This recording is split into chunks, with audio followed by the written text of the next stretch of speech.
Hey guys, welcome to Unwired Academy. This is our next session in the series of Purvalokan. और जैसा कि आपको पता है we are discussing chemistry and this is chapter L Y. और आपसे एक रिक्वेस्ट है कि अगर आपने चैनल पे नए हैं, चैनल को सब्सक्राइब नहीं किया है तो do subscribe the channel and do share this video with your friends and family. Even अगर आप चैनल को फाइनेंशियली सपोर्ट करना चाहें तो नीचे डिस्क्रिप्शन लिस्ट में यूपीआई आईडी दी गई है, आप उससे सपोर्ट कर सकते हैं। So let's start, let's begin the session. Out of the following which is not an alloy. तो अगर इस क्वेश्चन में हम देखें तो पूछ रहा है कि इन सब में से कौन सा एक एलवाई नहीं है। तो कॉपर एक एलवाई नहीं है, एक ऑलरेडी एलिमेंट है। इसमें से स्टील एलवाई है, ब्रॉन्ज एलवाई है और ब्रास भी एलवाई है। Copper is a metal, however steel, brass and bronze are alloy. Next question की हम बात करें तो पूछ रहा है galvanised iron does not rust. जाहिर सी बात है, गैल्वेनाइज्ड क्या होता है? आयरन पे हम एक कोटिंग चढ़ाते हैं जिंक की, तो उसको गैल्वेनाइजेशन कहते हैं। तो zinc has a efficiency of oxidation, तो वो जो ऑक्सीजन और मॉइस्चर के चलते आयरन पे रस्टिंग होती है उससे बचा लेता है। तो galvanised iron does not rust, true. And even the statement reason given, zinc has the efficiency of oxidation. So both A and R is correct. Even the R is the right qualification of A.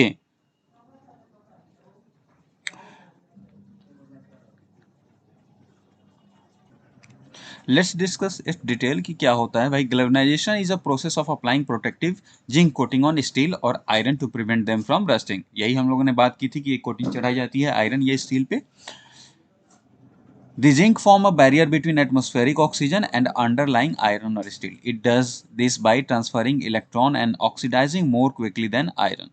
The rapid zinc oxidation prevent ferrous metal from rusting until zinc has exhausted its free electron capacity or the protective coating has worn away। जब तक coating रहता है तब तक oxidation से बचा रहता है और रस्टिंग उस पर नहीं लगती है। सेम क्वेश्चन रिपीट है, गैल्वेनाइज्ड आयरन पाइप किसकी कोटिंग होती है? तो आप बता देंगे जिंक की होती है। उसके बाद अगला क्वेश्चन भी सिमिलर है, plate galvanise remain protected from rust. फिर अगला क्वेश्चन भी सिमिलर है, गैल्वेनाइज्ड आयरन पे किसका कोटिंग होता है। फिर 6 नंबर भी वही है, which one of the following is essential in corrosion of iron metal. अच्छा, यहाँ पे कौन सा कोरोजन में सहायक होता है? तो आपको पता है कि ऑक्सीजन है। एयर में क्या है भाई? सिर्फ ऑक्सीजन नहीं है, मॉइस्चर भी होता है। अगर आप पानी में रखो लोहे को तो जल्दी जंग खाता है, तो ऑक्सीजन के साथ मॉइस्चर अगर है तो वो कोरोजन जल्दी होगा। तो this both are the elements which are responsible for corrosion of iron metal. So oxygen and moisture are essential. Oxygen and moisture are essential in corrosion of iron metal. Iron corrosion is generally characterized by the formation of rust due to an electrochemical process in the presence of oxygen and moisture, water in surrounding environment. When iron react with water and oxygen, iron Fe2 hydroxide is formed. Later further react with oxygen and water to form hydrated iron, यानी कि Fe3 oxide, widely known as rust। तो ये procedure होता है जिससे rust लगता है। अगले क्वेश्चन की बात करें तो कह रहा है कि भैया कौन सा मेटल है, which metal is generally use for coating of brass utensils to prevent copper contamination. Brass का जो बर्तन होता है उस पर हम किस चीज का कोटिंग यूज करते हैं ताकि कॉपर कंटेमिनेशन से बचा जा सके? तो भैया टीन की कोटिंग है। ओके, याद रखिएगा। The coating of tin on brass utensils prevent copper contamination. Tin is a soft and white metal like silver. Its symbol is Sn। Sn जो है वो टीन का सिंबल है, एटॉमिक नंबर 50 है। ये जब आप एलवाई को पढ़ेंगे, याद करेंगे तो उसमें पता चलेगा कि किस एलिमेंट के साथ कौन सा एलवाई जो है वो किस कंपोनेंट से जुड़कर बना है। तो ब्रास जो है वो कॉपर और जिंक से जुड़कर मिला होता है, याद रखिएगा। Aluminium surface is often anodized. This means deposition of layer, किस चीज का लेयर उस पर चढ़ जाता है। ठीक है, तो एल्युमिनियम सरफेस पे aluminium oxide. Anodising is an electrochemical process by which the surface of a metal made durable and rust resistance. In this process a layer of aluminium oxide is deposited on aluminium. इसमें हम क्या करते हैं?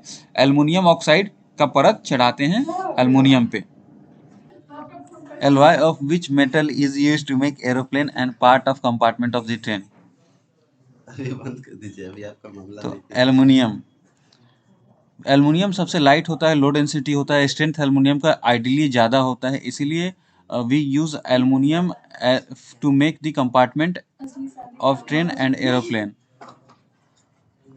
So, low density and strength make aluminum ideal for construction of aircraft, lightweight vehicle and ladder. An alloy of aluminum called duralumin is often used instead of pure aluminum because of its improved properties.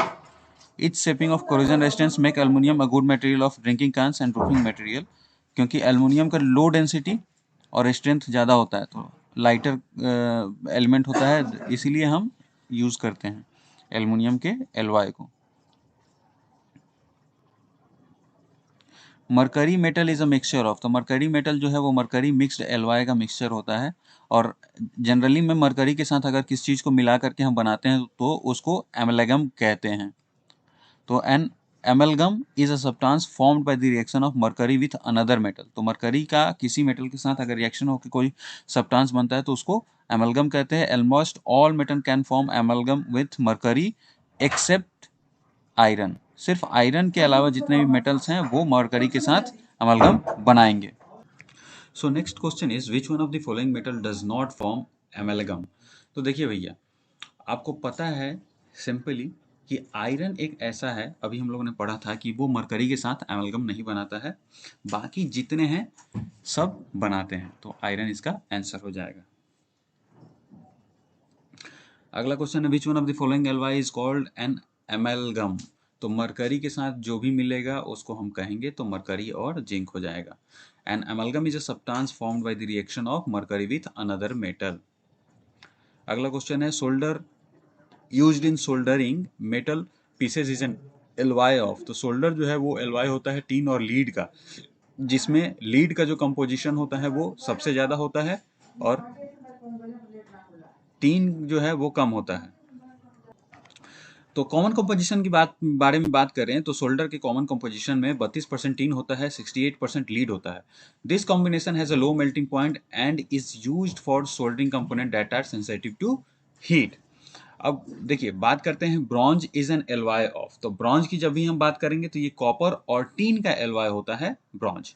Copper and teen. A bronze is an alloy made of copper and another metal tin. Composition में भी very but most modern bronze is 80% 88% copper होता है और सबसे ज़्यादा copper जो bronze में ही होता है और 12% टीन होता है इसमें. अगला क्वेश्चन है bronze is alloy of copper and teen. अभी हम लोगों ने इसको किया. फिर नेक्स्ट क्वेश्चन है इस मैच द फ्लोइंग करना है German silver, solder, bleaching powder, hypo. तो हाइपो सोडियम क्लोराइड के बारे में आपने सुना होगा तो ये इससे मिल जाएगा. ब्लीचिंग पाउडर, तो ब्लीचिंग पाउडर आपको पता है कि क्लोरीन के साथ यूज किया जाता है. ओके. अब बात करें जर्मन सिल्वर की तो जर्मन सिल्वर में एलवाई ये किस चीज से मिल के बना होता है. तो जर्मन सिल्वर में एलवाई होता है, कॉपर होता है, देन आपका जिंक होता है, फिर निकिल होता है. ये तीन चीज से बने होते हैं. तो इसमें निकिल दिया हुआ है तो निकिल किसका हो जाएगा, जर्मन सिल्वर का. वहीं पे सोल्डर में आपको पता है कि लीड और टीन यूज करते हैं तो टीन में सोल्डर हो जाएगा. और ब्लीचिंग पाउडर क्लोरीन हम लोगों ने डिस्कस कर ही लिया था. तो इसका आंसर क्या हो जाएगा, इसमें हम ऑप्शंस में देख लेंगे मैच द फॉलोइंग के हिसाब से, तो डी इसका आंसर आएगा. यहाँ पे अगर डिटेल हम देखें तो देख सकते हैं जर्मन सिल्वर और निकिल सिल्वर, इसका दोनों का सेम ही नाम है, जर्मन सिल्वर कहिए या निकिल सिल्वर कहिए. Is an alloy consisting of 50% copper, 35% zinc and 15% nickel. It doesn't have silver solder. It doesn't have silver. याद रखिए भैया, जर्मन सिल्वर में सिल्वर नहीं है, बस नाम में सिल्वर है. सोल्डर में टीन और लीड से बना होता है, known as soft solder. The chemical name of bleaching powder is calcium hypochlorite. ठीक है. तो CaClO होल ट्वाइस. और यहीं पे सोडियम थायोसल्फेट आपको हाइपो के नाम पे से जाना जाता है, इसीलिए सोडियम जो है हाइपो हो जाएगा. It is a crystalline white small smell less solid. Okay. तो ये सारी चीजें हैं जो कि रिमेंबर करने वाली चीजें हैं. इसमें कोई कॉन्सेप्ट नहीं लग सकता है भाई. अब कोई पूछेगा कि जर्मन सिल्वर किस किस चीज से मिलके बना होता है तो इसका कोई कॉन्सेप्ट नहीं है, आपको याद ही करना पड़ेगा. 50% कॉपर है भैया, जिंक है, निकेल है ना. अगला है percentage of silver in German silver is. तो 0% सिल्वर होता ही नहीं है जर्मन सिल्वर में, ये तो कंफ्यूज करने के लिए दिया गया है. How much percentage of silver found in German silver. देखिए कितने होशियार हैं, तो नन ऑफ दीज इसका आंसर होगा क्योंकि 0% होता है. Which one of the following element does not present German silver. German silver में क्या नहीं होता है? कॉपर होता है, जिंक होता है, निकल होता है, एल्युमिनियम नहीं होता है। अभी हम लोगों ने बात किया इस बारे में। विच of the following alloy has maximum percentage of copper? अभी हम लोगों ने बात किया कि ब्रॉन्ज में सबसे ज्यादा कॉपर होता है 88%। Brass consists 68 to 71% copper and rest is zinc, whereas bronze consists 88% copper and 12% tin. German silver has almost 50% copper. Gun metal में 85% कॉपर होता है, लेकिन सबसे ज्यादा कॉपर किसमें है? ब्रॉन्ज में। ओके अगला क्वेश्चन है भैया, which metal exist as a common component in brass, bronze and German silver? सब कौन सा कॉमन है? तो भैया एक ही चीज कॉमन है, कॉपर सब में पाया जाता है, ब्रास, ब्रॉन्ज और जर्मन सिल्वर में। Brass is an alloy of, brass किसका एलॉय है? तो कॉपर और जिंक का। ब्रॉन्ज किसका एलॉय है? कॉपर और टीन का। Brass is a combination of, similar question, फिर कॉपर एंड जिंक। फिर अगला question, which is the pair of copper alloy? Copper alloy का क्या कौन सा पेयर है? तो ब्रॉन्ज और कॉपर एलॉय मतलब ब्रास और ब्रॉन्ज दोनों में कॉपर पाया जाता है। ठीक है, इनवर एक टेप होता है, नाइक्रोम भी टेपिंग में यूज होती है, ब्रॉन्ज, लेकिन ब्रास और ब्रॉन्ज दोनों में कॉपर पाया जाता है। अगला क्वेश्चन है, brass is an alloy of copper and zinc, बिल्कुल सही है। Magnetite it is the main ore of aluminium, bauxite is the main ore of aluminium. Then अगला क्या है, marsenius solubles are the substance that which mainly involves in mercury, बिल्कुल सही है। Potassium nitrate is an chemical use in photograph, नहीं, sodium bromide जो है वो यूज होता है, तो सोडियम नहीं, सिल्वर ब्रोमाइड यूज होता है, तो ये गलत है और 2 गलत है, यानी 1 और 3 सही है, तो बी इसका आंसर हो जाएगा। अब डिटेल इसका देख लेते हैं। तो statement 1 and 3 are correct, but statement क्यों? क्योंकि भैया magnetite Fe3O4 is an ore of iron, है ना, मैग्नेटाइट और आयरन होता है, एल्युमिनियम का बॉक्साइट। ओके, और यहीं पे सिल्वर ब्रोमाइड जो है ये फोटोग्राफी में यूज होता है, ना कि पोटेशियम नाइट्रेट। अगला क्वेश्चन है, brass gets fade colour in air due to the presence of, तो अगर हाइड्रोजन सल्फाइड हवा में होगा तो ब्रास का कलर चेंज हो जाएगा। तो combination of which of the substance, अगला question, combination of which of substance in the alloy renders stainless steel non magnetic? तो नॉन मैग्नेटिक बनाने के लिए क्रोमियम मिलाते हैं स्टेनलेस स्टील में, ताकि वो चिपके नहीं। Stainless steel become non-magnetic by combining the alloy with nickel, while extra carbon is mixed to gain more hardness. Okay. To make steel hard requires quantity of carbon. Carbon के factor और percentage depend करते हैं कितना steel hard होगा। Steel are the alloy of iron and other element, primarily carbon, are widely used in construction and other area. Carbon mixed in iron as hardening agent, which strengthen iron by distorting the crystal lattice. This distortion results in hardening. Okay. Steel slag, देखिए steel slag जो है वो heavy metals को remove करता है, तो agriculture में irrigations के फॉर्म में यूज हो जाता है। सीमेंट में हम इसके स्लैग को यूज कर सकते हैं direct on site, even base construction में भी स्टील स्लैग को यूज होता है, तो ये तीनों जगह यूज हो सकता है। इसके बारे में अगर हम पढ़ें तो स्टील के बारे में बहुत डिटेल में यहाँ पे दिया हुआ है कि steel slag is an unavoidable by product in iron and steel, वहां से निकलेगा ही स्टील स्लैग। अब स्टील स्लैग का यूज क्या होगा? तो steel slag are produce at steel melting shop during steel manufacturing, steel manufacturing के समय ये प्रोड्यूस किया जाता है। In steel slag total iron content varies from 16 to 25%। Steel slag में iron content, it also contains calcium, silicon, magnesium, phosphate, etc. It's shown potential for use as a raw mix component up to 10% in manufacturing of cement clinker. ठीक है, तो cement clinker में भी use कर सकते हैं। वहीं steel slag can be also replace granulated blast furnace slag up to 10% in manufacture of Portland slag cement.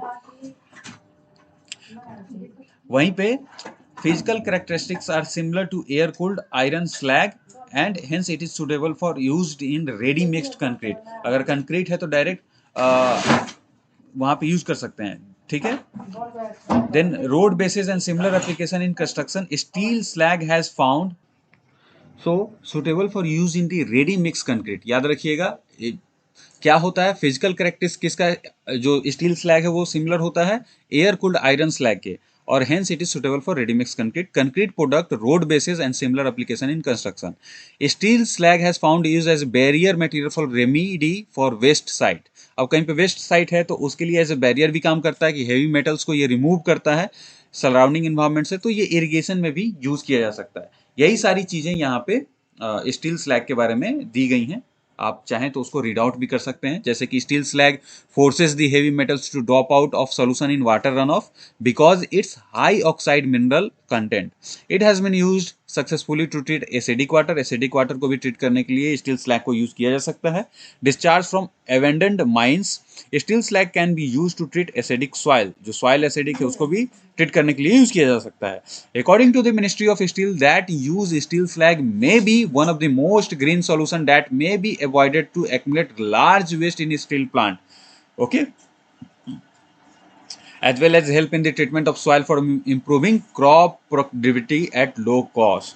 तो लो कॉस्ट पे अगर हम क्रॉप प्रोडक्टिविटी को बढ़ा सकते हैं तो मिनिस्ट्री ऑफ स्टील भी यही कहता है, तो उससे हम एक तो जो स्टील इंडस्ट्री है वहाँ पे लार्ज वेस्ट के एक्मुलेशन से बचा सकते हैं और उसका लो कॉस्ट पे हम यूज भी कर सकते हैं। तो इस तीनों एक्सप्लेनेशन के बेसिस पे हम कह सकते हैं कि हम स्टील स्लैग जो है उसको यूज कर सकते हैं, कहाँ, एग्रीकल्चर सॉइल में भी, सीमेंट में भी और रोड बेसिस में भी, तो तीनों सही है। अगले क्वेश्चन पे चलें, तो अगला क्वेश्चन है which of the following element is added to iron to produce steel which can resist high temperature, have high hardness and abrasion resistance. तो भैया क्रोमियम को हम लोग ऐड करते हैं ताकि वो हाई टेम्परेचर को रेसिस्ट कर सके। Stainless steel is an alloy with a minimum of 10.5% chromium content by mass. The presence of chromium protect steel from corrosion, rust and make it high temperature resistance। अब अगला question पे चलें, तो अगला question है important metal used with iron to make it rust free. तो अभी हम लोगों ने बात किया क्या, तो क्रोमियम। फिर अगला क्वेश्चन है steel is further processed to obtain stainless steel by adding some element which one of the following not used for this purpose। कह रहा है कि भैया स्टील बनाने में इनमें से कौन सा चीज नहीं यूज होता है, तो सिलिकॉन स्टील बनाने में नहीं यूज होता है। अब स्टील में कौन कौन सी चीज है तो उसको आप देख लेंगे, आयरन है, क्रोमियम है, मैग्नीज है, कार्बन है।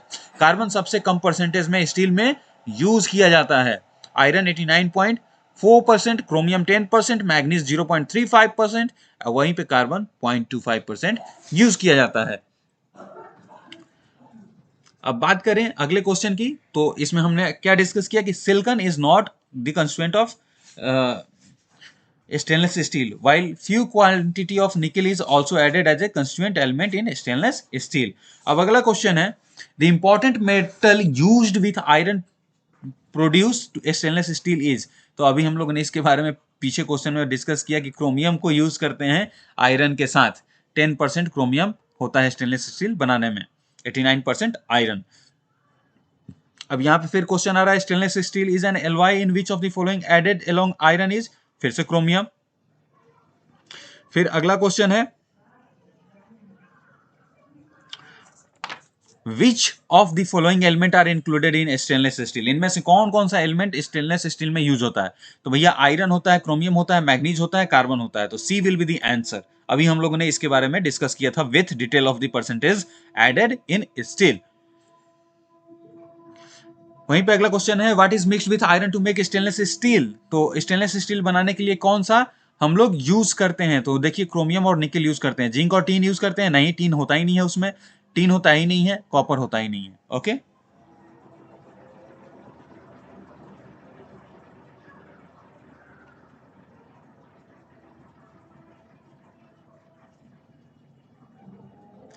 अगला क्वेश्चन है stainless steel is an alloy of, तो इसका आंसर हो जाएगा iron and chromium, B answer होगा। देखिए आयरन भी होता है उसमें, क्रोमियम भी होता है, तो हम ई क्यों लगाएंगे मोर देन वन एबव, क्योंकि जिंक थोड़ी होता है उसमें, कॉपर थोड़ी होता है, निकल थोड़ा ही होता है, नहीं आयरन एंड निकल भी होता है, देन आयरन एंड क्रोमियम भी होता है, निकल के भी कुछ परसेंटेज, बहुत माइनर परसेंटेज उसमें यूज होते हैं, तो ई आंसर होगा more than one of the above, correct है।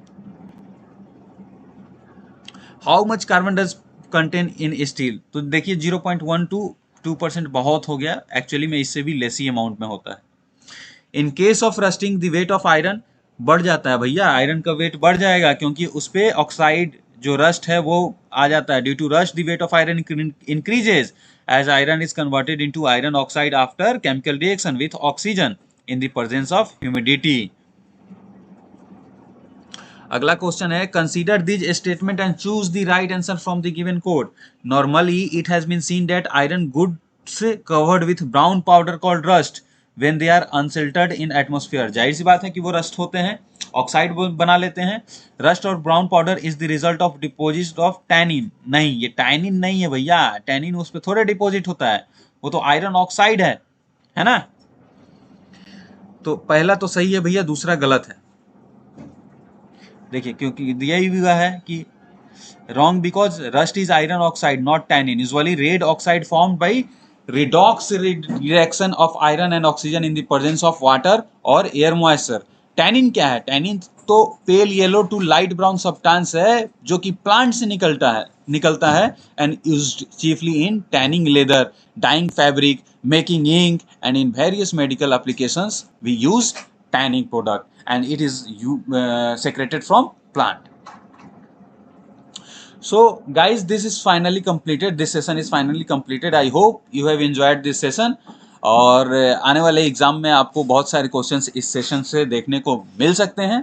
तो मिलते हैं आपसे अगले सेशन में, तब तक के लिए चैनल पर बने रहिए। अगर सब्सक्राइब नहीं किया है तो सब्सक्राइब कर लीजिए, एंड अगर फाइनेंशियली सपोर्ट करना है चैनल को तो नीचे यूपीआई आईडी दी गई है, आप उससे भी सपोर्ट कर सकते हैं। Even if you want to say something तो कमेंट बॉक्स ओपन है, वहाँ पे कह सकते हैं।